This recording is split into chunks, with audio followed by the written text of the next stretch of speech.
Hi, everyone. uh, Thanks for joining us here or joining me here for the live session.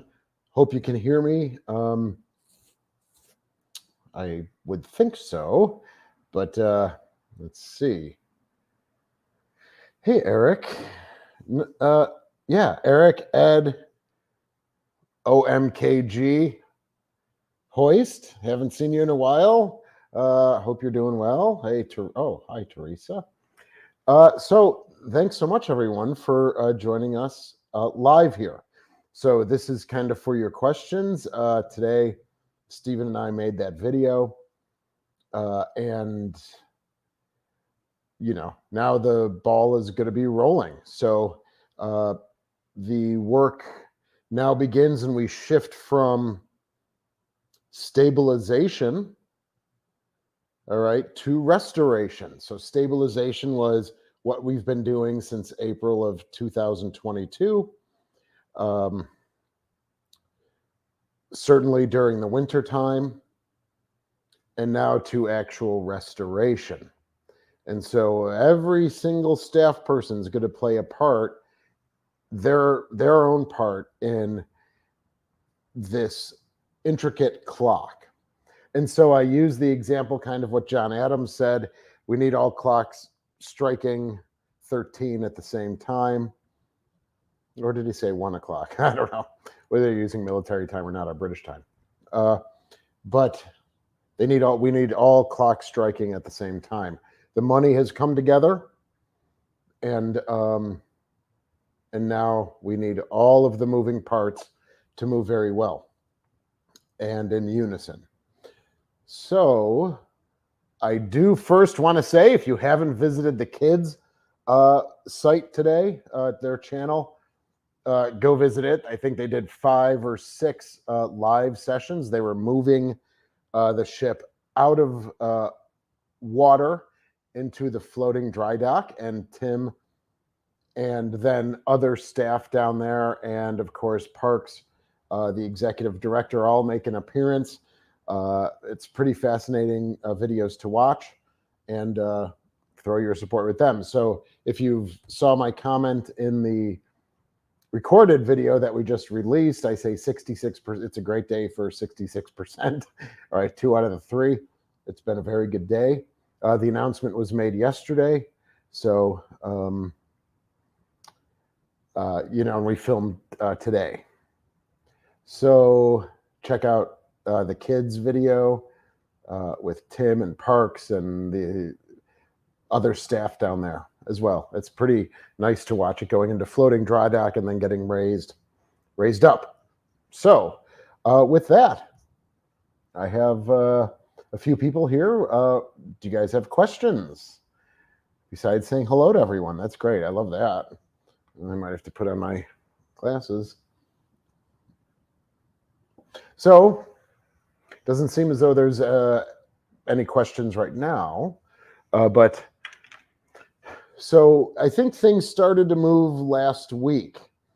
All right, we had heard some conversations that the city of Buffalo was committing $1 million, and then we heard a couple days later that the county of Erie was committing about $1 million, and that may have been the impetus. We also worked with some consulting firms that got involved to help broker a deal. Masiello and Martucci, a local firm here, and others, of course, to begin brokering a deal between us and Governor Hochul's office. And we got the announcement mid to late last week that she would be visiting us on Monday. And we kind of figured, we just didn't know the dollar amount. And between the $10 million from the state of New York, the $1 million from the city of Buffalo, the $1 million from the county of Erie, and then State Senator Sean Ryan coming up with $1 million, and Majority Leader Crystal Peoples-Stokes coming up with $500,000. That equaled in one day $13.5 million to go along with the 7.5 that we had from the sinking from Senator Schumer's office. U.S. Senator Schumer's office. Hey, Frank. Okay, Matt has a question. Is dry dock availability and location still an issue? So the process, yes, with CC as well, the process seems to be, we are now probably going to negotiate with a particular dry dock. We have talked about the Port Authority of Toledo. We've talked about Don John in Erie, Pennsylvania. We've talked about Port Weller in Canada. But those were initial discussions. What is their process? What do we need to do for them? Getting rough estimates and rough quotes. So now I think that the committee, there will be a committee established at the Naval Park, and then they'll review those proposals and what is required of them, what is required of us. And so I think those conversations will probably happen relatively quickly. We are still on a September 2025 timeline, unless that shifts, and then I can bring you up, I'll bring everyone up to date on that. But as of right now, we are still, which always was the goal, September, October of 2025. And so I believe we're still on that timeline unless it changes. And then, of course, I'll be ecstatic and bring everyone up to speed. So those are the three locations. When, where? Hi, Frank. Okay. So when the Sullivan sank in April of 2022, I was able to get on board and we removed about 650 items. Those are stored on the Little Rock. We do have an off-site storage, but I feel quite comfortable dedicating some more space for the artifacts, that if there's still artifacts that need to come off. Certainly there's a lot of pipe racks and things that are still on board. Anything that's not bolted down that could be considered an artifact will be cataloged and analyzed. So yes, my job will start right from aft steering all the way to anchor windlass, going through and cataloging and removing items. And that was a real thing from the kid. Again, I set up a nice, well, I don't know if it's nice, but I sent a survey to Texas, New Jersey, cobia, kid, and cod. And then I summarized their answers on the survey, and then we had a follow-up Zoom call just to hear, vocally and conversationally, their challenges, eureka moments, lessons learned, things like that. So one of those things that the kids said was that they were going through. Now, the sinking, unfortunately, took care of a lot of the artifacts for us on the Sullivans, and the kid did not go through anything like that. So they were really moving a lot. Now, we still have, as I mentioned, bunks. We still have projectiles, 5-inch, not so much 40, but 5-inch, and certainly we have a lot of 3-inch 50s. Those are going to come off and be cataloged. Sick bay is still, it didn't hit any water or have any water damage, so she's like she was, and there are a lot of artifacts in sick bay. So sick bay will have to be cleared out. Certainly the battery space right across that little passageway there. If there's some artifacts or things in there that are attached to the ship, that will have to come out. Anything in the radio spaces, typewriters, All of the radio equipment will probably have to come off, and so that's a large job. We've got the secondary radio compartment on the main deck, and then radio navigation space has some tools of navigation, maps, things like that. Now, none of that stuff was touched again during the sinking, but they still need to be removed. One of those things that the 5 of them discussed in their survey was security. All right, we're not going to be with the ship 24/7 in whichever dry dock she goes to, and so making sure that anything that's attached to the ship that could be removed is removed prior. I'm sure most are great actors, but there might be a bad apple somewhere, and we have to be able to address that and control for that. And don't make it so tempting for things to be removed. Thank you, Hoist. It's I can't say it any better. It's fabulous news. It's so important. This is, as Kelly Sullivan always states, this is a ship of service, not only representing her grandfather and 4 great uncles, but anyone who has been a Gold Star family. And each Fletcher has such a wonderful story. The 3 in America here, and then the 1 in Greece. They each have a wonderful story to tell. And, we've gotten our share of just scrap her, just get rid of her, just scrap her. And again, as I like to promote, I'm going to beat this drum all the time. At some point, these will be the last surviving veterans of World War II. And they will become critical. There's only so many oral histories floating around there with veterans of World War II. And then eventually, they will be the last veterans of the Korean War, the Korean conflict.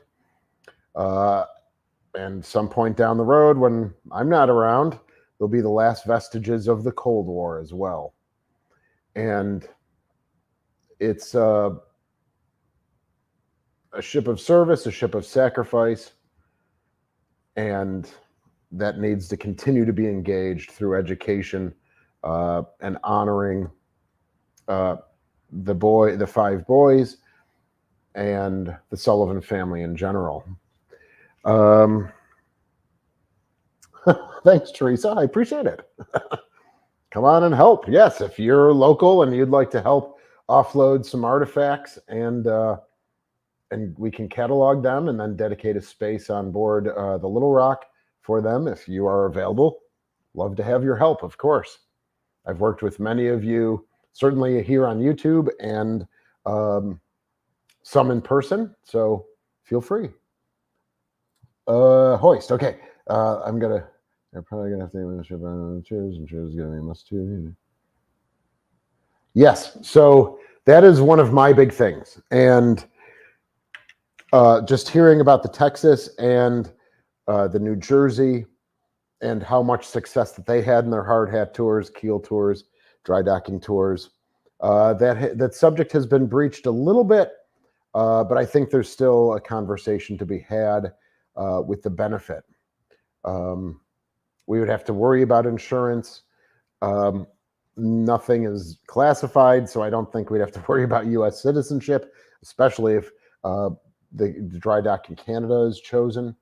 But if you go to a shipyard today, you have to make sure you have U.S. citizen or proof of being a U.S. citizen. So yeah, and that's the clocks all striking at the same time.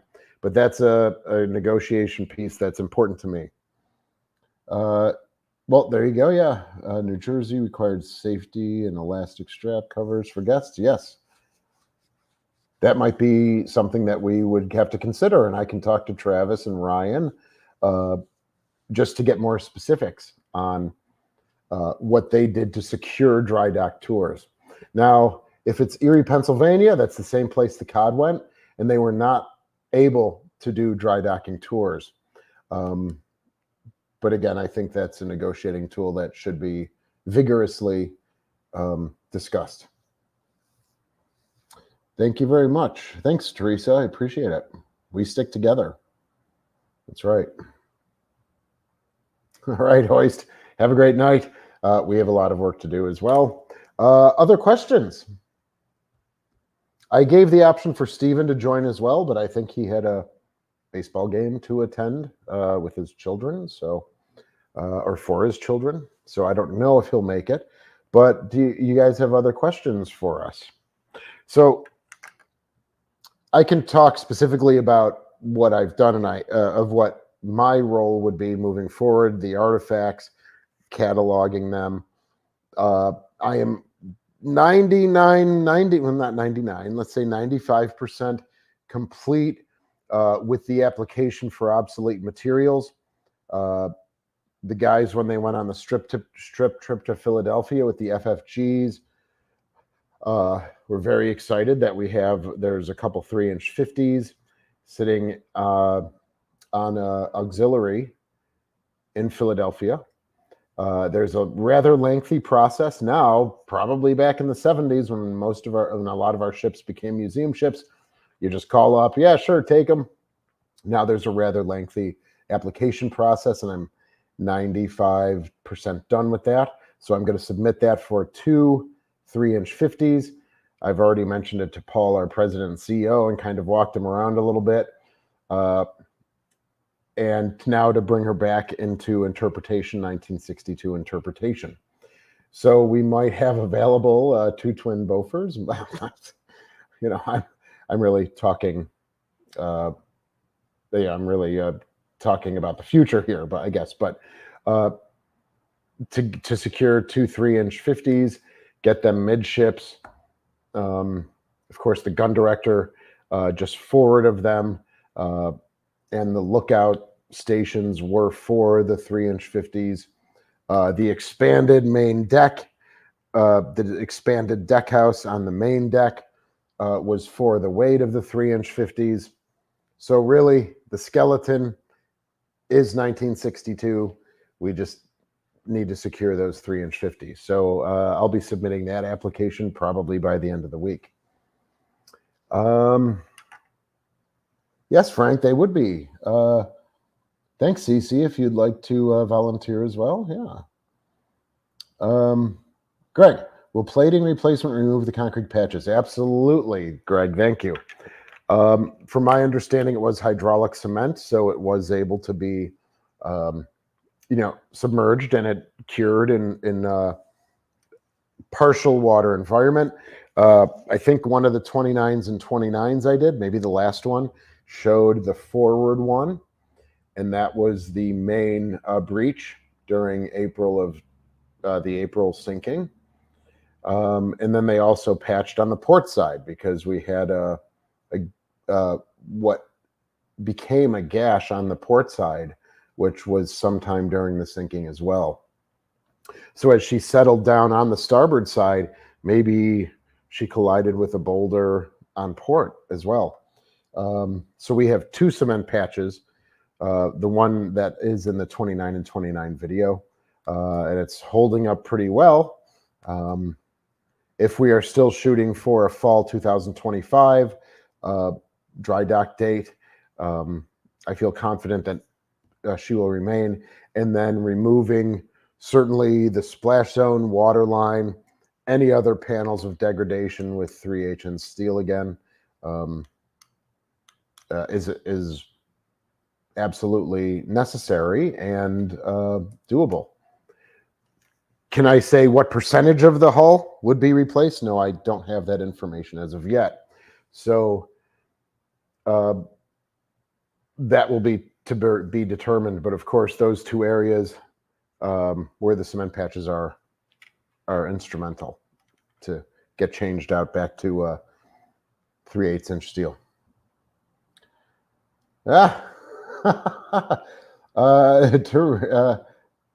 What is the number 1 want for the Sullivans? Thank you. Yeah, plating replacement. I think, of course, right. We want to do as much of the hull as we can to bring her back to like 1943 status in terms of all fresh new steel. Anodes.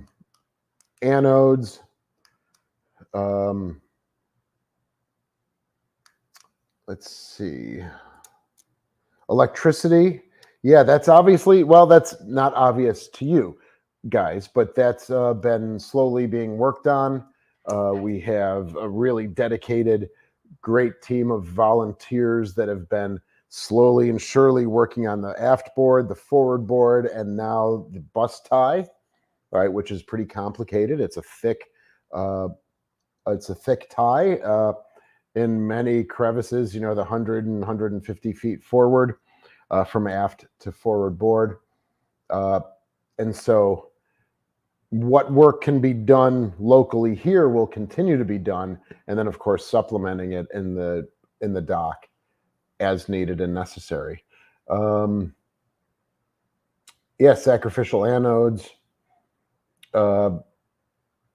And then we put on a fire alarm system recently, and so some of those safety measures moving forward as well. And then for me, just making sure the historical interpretation is correct. The 5 organizations that we spoke to last week have also said it would be great, to kind of create an ancillary budget. So maybe that's where contributions from YouTube and doing drone footage as the ship is moving, we hope to have a lot of views with that, and that will generate income that then maybe we can do some ancillary work like getting the SPS 6 or SPS 10 rotating again, bringing back a sound system, the 1MC to the whole ship. And now I'm just, just going on and on about stuff.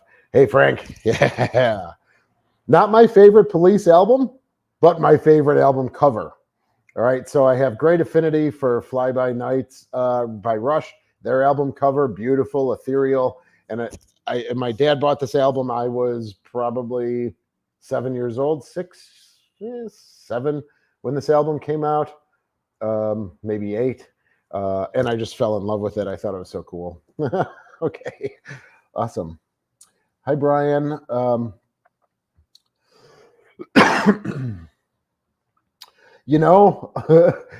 Certainly 3 Fletchers. For Gatos, I'm just going to mess it up. I know they're cobia, cod, croaker, cavala.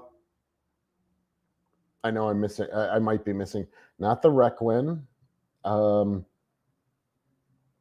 So as of right now, I have 4 in my head. The Pampanito is Baleo. The Requin might be Baleo. Nautilus is there. Yeah. If there is a 5th, or Brian, if you have it, of the ones I've missed, please let me know. It's probably something obvious if there is one, and I'm just not even thinking of it. And of course, the Cass and Young, the Kid, and the Sullivans.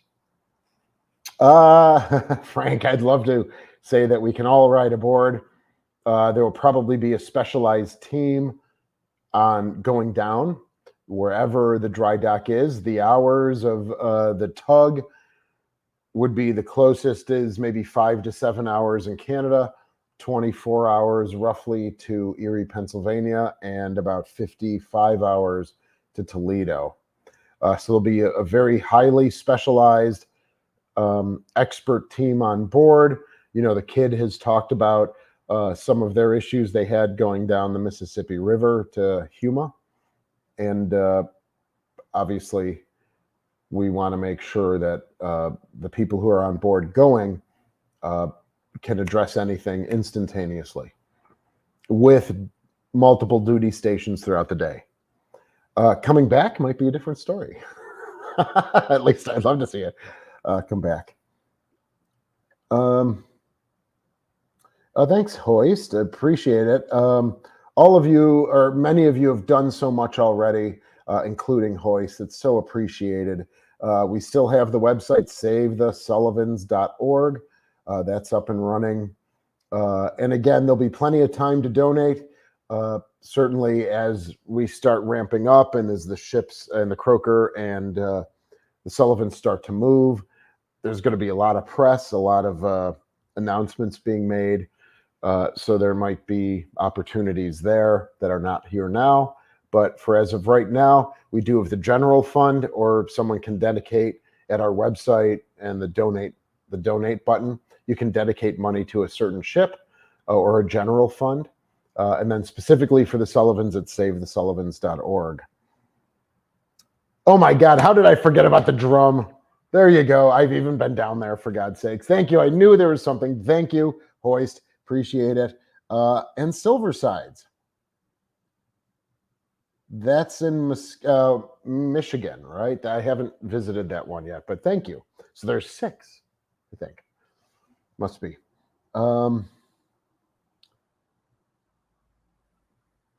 That's very good, Brian. Thank you.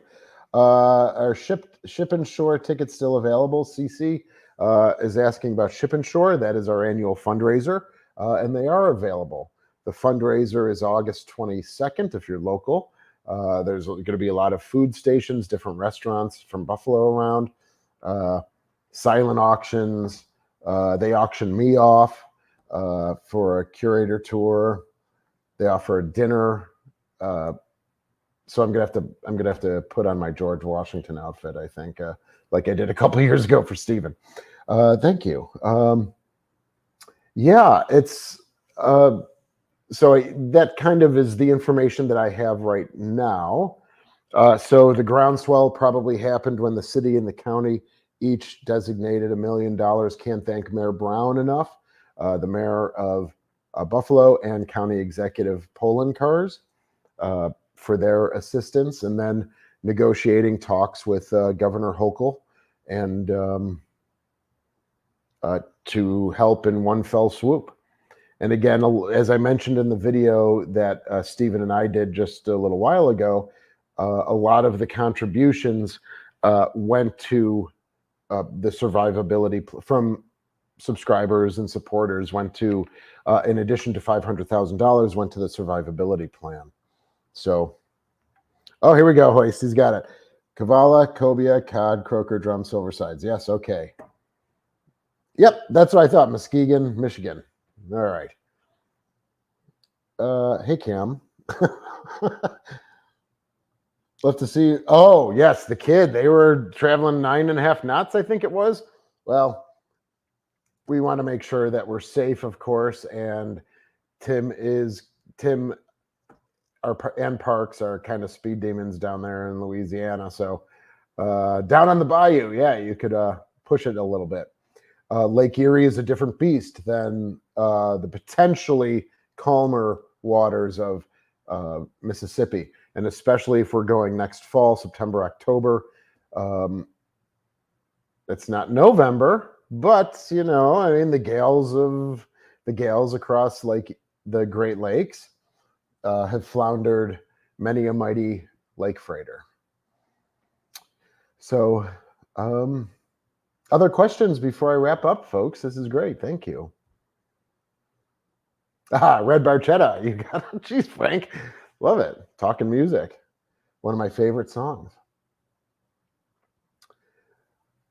You got to beat the kid's record. Okay, well, I'll let our naval architect or project managers, people that that we know we got to push it to 10 knots. I love it. We'll see if the tugs can do that. And we will also, bringing out the croaker, we will avoid any taps or kisses with any other ships like the cod. So we'll have 2 benchmarks to meet for the croaker and the Sullivans. So for the croaker, there is a lot of stability with the croaker, but we did have a couple of years ago, I'm sure I did some videos on it.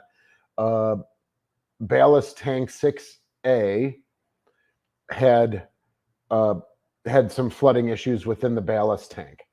I was going to do something crazy and try and get in there, but so we had divers go down there. They were going to patch it up from the outside, couldn't do it from the inside. So they patched it from the outside. The ship had to come up a little bit more because it was kind of buried in the riverbed. And I'm sure that's just from rubbing on the riverbed small boulders, things like that. But the other ballast tanks and fuel oil tanks are quite stable. We threw some in the port side. We threw some ballast water in the port side just to keep her on an even keel. So we'll get in there, we'll repair that, and that's where the cod comes in. So importantly, to talk about lessons learned with the cod as well. And then, of course, for the cod, I'd love to have some work done on the subsail. Maybe bringing back a periscope up there, maybe bringing back the snorkel, and those would be manufactured. We don't have the originals, but those would be manufactured to show a lot of the work or a lot of the instrumentation and equipment that would be coming out of the subsail and the conning tower. Yes, please, Brian, come on down. Thanks, Frank. Is there going to be a thing for when she leaves and when they come back? Is there going to be a thing? Teresa, is there going to be a thing? Yes, there will be a rather large thing, I'm sure, no doubt about it. So again, dredging, moving the Little Rock, moving her up river, which would be aft of the ships where they are now. So the Little Rock would be moving astern, then moving the mooring pylons and the bumpers that are in between Little Rock and the Croaker, and in between the Little Rock, that with the Croaker and the Sullivans, so in that middle area, and then probably needing to do some dredging again. The Croaker is right at the curve of the Buffalo River, and a lot of silt builds up right there as it's moving along and going along the curve. And so the bow of the Croaker probably only has about 2 to 3 feet of space because of the silt buildup along the curve, where then the bow might have 6 or 7 feet. So we'll probably have to dredge there. And then, of course, dredging with the Sullivans as well, making sure that she won't be, the water level should be higher so that when we're dredging, we can remove if there's any other boulders or large mounds of silt.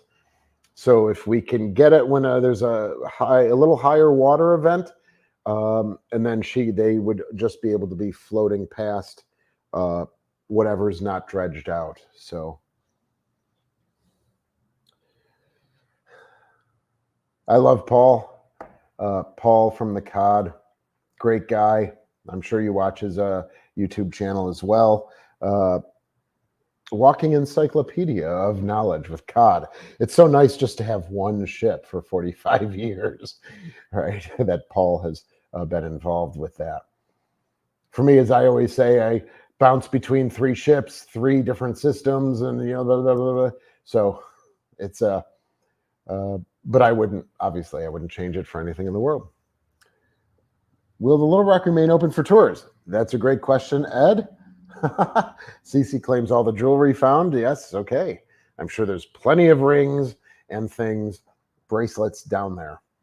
Will the Little Rock remain open? Yes. The part of the plan then is to then move Little Rock forward, put her back into her berthing that she is right now. She probably could not move any closer, and I don't think we would want to move her any closer to the pier.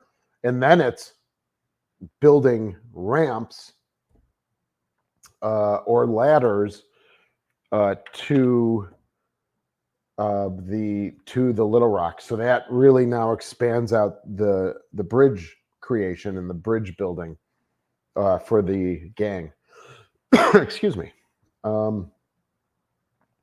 I would like to see maybe like a bounce house, a couple bounce houses in there, and they can trampoline right onto the main deck. How about that? Or actually a vertical rope ladder climbing up the hull. Let's make it a challenge to visit the Little Rock. I'm kidding. But I like that idea. Ask Mark to donate the music for your fundraiser. Thanks, Cam. Is he a big music fan? I don't know. Yeah, we got to get Paul to give some color commentary. Maybe that would be a good like geez, guys, I can't remember the name of it.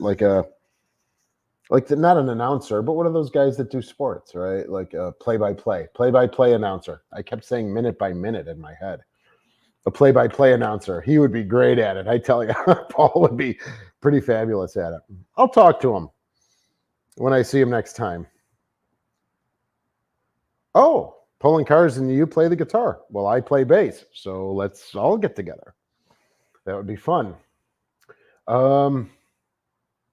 Is the sonar dome still attached, Frank?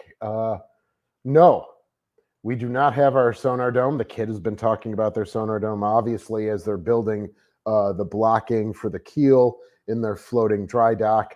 But no, we do not have ours on board not on board, but underneath near the keel anymore.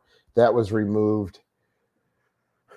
I believe that was removed when the props were removed in 2002 or 2003 when the ships moved 1,000 feet downriver into our current nesting position.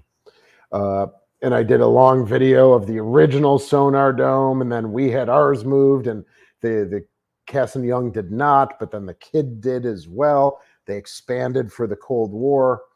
So I did a video about that maybe 4 months ago. I think it was cold because I had a jacket on when I was down there. So maybe more than 4 months ago. But hi, Eric. Oh, Drac underway. Okay, Drac and Paul. Boy, that would be fun.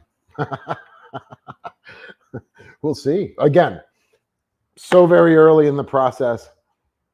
Things are probably even going to change, even from what I'm letting you know now, 10, 15 times. But the important thing is that the ships, both Croker and the Sullivans, arrive in dry dock safely. The work is done safely and securely. We're bringing historical context back to the ships with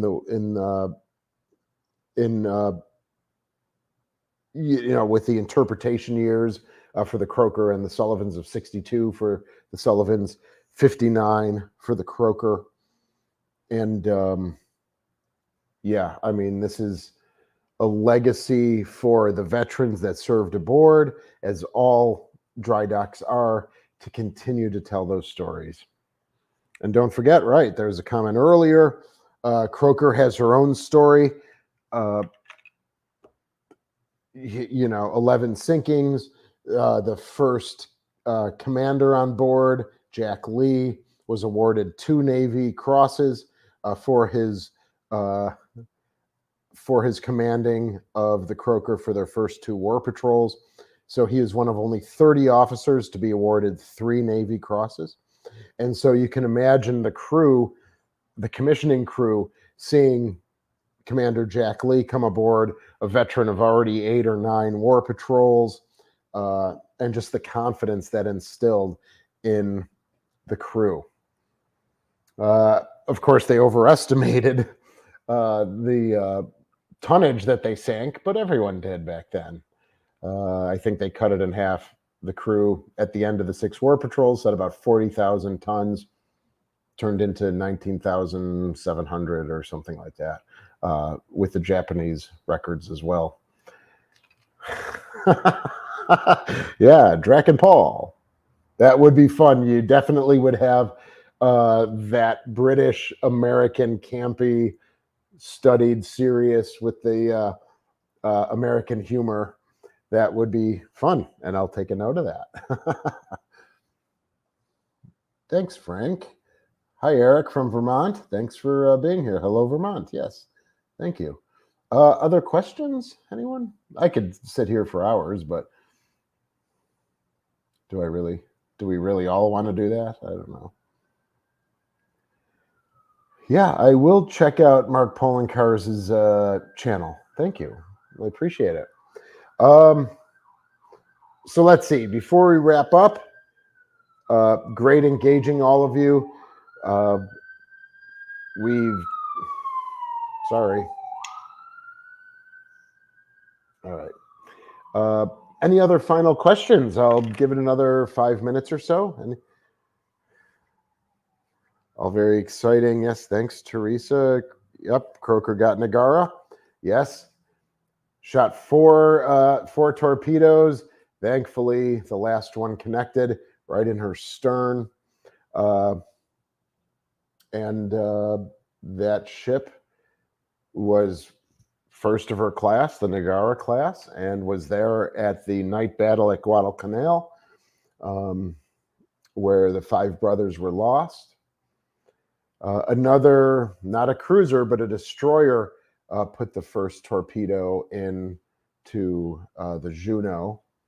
And then, of course, I-26 finished her off. But they were participating in the battle together. Lucas, thank you for the question. Do we plan on putting the ships back in the same way they are now?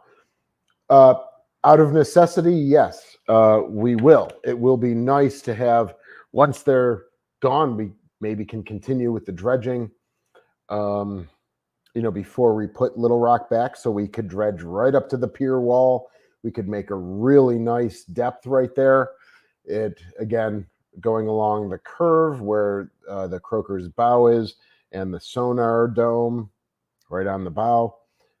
It might be built up 6 or 7 feet more than going back towards the stern of all 3 vessels. So we might be able to do some dredging in those areas. So when the ship comes back, there'll be a really nice berth, maybe an extra 4 or 5 feet, maybe. I don't know offhand, but yeah, that's the plan as of right now. We do plan, again, now and for the foreseeable future, to be currently where we are located. We do have a future vision task force that's ramping up as well, and those are questions for them if there's any other areas we can move to in 10 or 15 years down the road, kind of thing. So, okay, great. Well, the tornado, I know, right? Come on, Buffalo, tornadoes. In my life, there's been 3 tornadoes, and then in the last month, we've had 3. They don't really form, so don't think it's like Twister or out on the plains, Oklahoma, Nebraska, wherever, Arkansas. But there's certainly spinning wind, and there was a lot of damage. The main one that hit in the city was probably about a mile away and very localized. It came down. Again, I'm not a meteorologist and I'm not familiar with tornadoes because we don't really live in an area that, but the funnel came down, kind of stayed in this one area to my knowledge, maybe went down the block, all right, because it wasn't an urban area, right, in the downtown area, and then dissipated. So yeah, that's where that went. But thankfully, we weren't affected by it. Drac going to Drac was here. Daddy's silly girl. Drac was here during the sinking event. So he has been here once before, and we did a live session, and that really helped. He contributed some money based on that live session, which was really nice. And of course, I don't see him that often, but we see him usually at the HINSA symposiums every year. So I will plan on meeting him or seeing him again this year. When do you foresee tours below deck being available? Okay, so thank you, Davey. For the Sullivans, right now, people on the curator tour do go down below, and I explain about the sinking, show some of the degradation. So people on the curator tour do get down below now. For the public, that will have to be a question. Do we have money to do some ancillary work in the dry dock? The 5 other museum ships mentioned that, if the budget could go over by 2 to 3 to 4%, which might eat into some of that kiddie money, so to speak. But if we had money for some of those for like accoutrements, right? To help with the interpretation. I think it would be wise to start working down below. If that doesn't occur, we have the very hard choice of, do we let anyone down below ever again? Because now we'll have to work through each compartment, scraping down the bulkheads, replacing tiling, bringing the space back to her former 1962 glory. And that, as you know, there's a lot of spaces on a Fletcher. So that could be potentially years if we can't start some of that initial work in a dry dock, which I'm not saying we can or cannot. It again depends on as we go through. Rory, thank you for your question. Yes, they will be going to the same dry dock. That is the negotiation with the three dry docks as of right now. I know one of them can hold both at the same time and do the work at the same time. I am less familiar with two others, so I do not know if they can go into the dry dock area at the same time. But for one of them, I know they can. So is this a matter of, for the other ones, if that's chosen, one gets work done, one sitting pier side, remove, pull in, do work then, concurrently or consecutively? That seems to be the question. But as of right now, I know one of the three dry docks can hold both at the same time.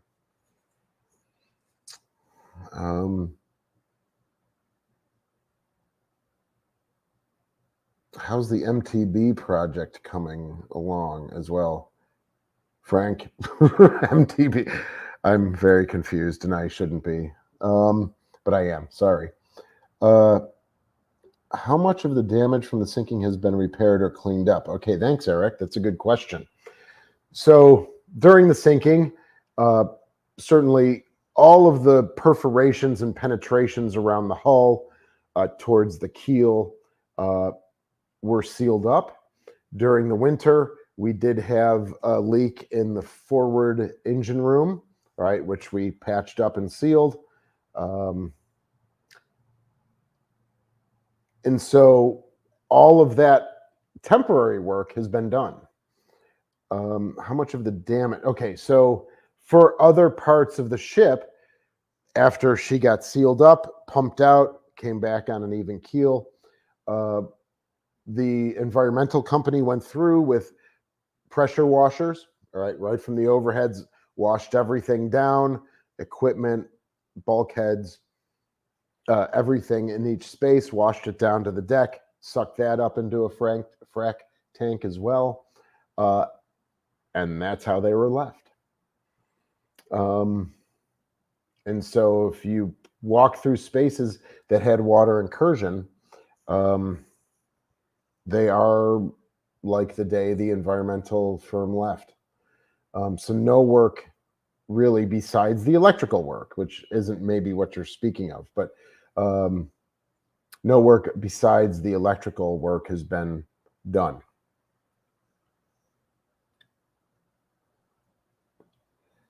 The Riverine boat. You mean our PTF-17, Frank? Would you want them to go both at the same time, Teresa? Yes, that's the goal. We made it an option because the Sullivans would have been so expensive anyway. Let us just work to get the Croaker as well, and to ask for support and state, local funding for both of them at the same time. And now then we'll be putting a plan in place for the Little Rock. Maybe 5-8 years down the road for the Little Rock as well, so that she can go. And then all three of our vessels should be good for another 40 years. Yeah, PTF-17, thanks. Thank you for that.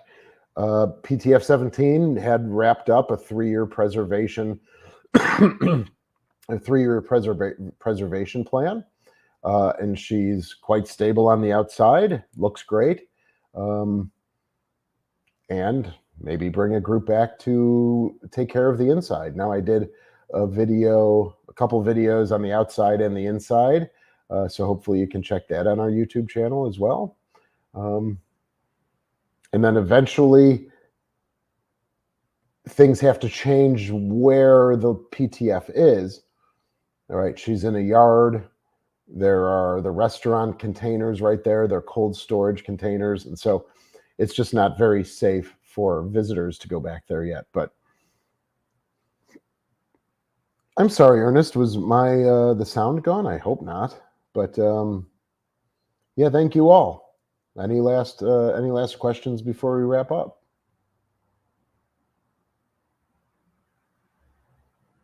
Crickets, crickets, crickets.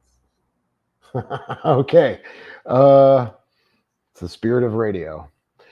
Thank you all for your support. Thanks for being here. Again, as Stephen mentioned in the video that premiered tonight at 8, we will be bringing updates. This all kind of shifts all of the staff's focus now a little bit. There's some time, but not a lot of time. And so working with management, Paul, leadership, the board, slowly mapping things out.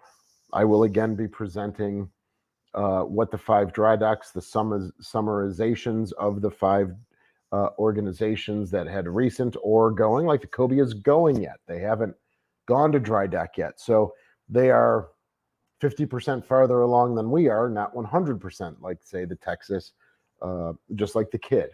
All right. So it's important to stay involved with them, hear what they're going through on the ground at that moment, and then things that we can share with them as well. Thank you, CC. Thanks, Frank. Thanks, Frank. Thanks, all. And again, we'll be bringing you updates as we have them. Well, everyone, it's been a wonderful week so far. For the Kid, don't forget to view the Kids' live sessions. They did 5 or 6 tonight. Wonderful news for them as well. And checking in with us. It's appreciated. And you know what? We'll see you all again soon.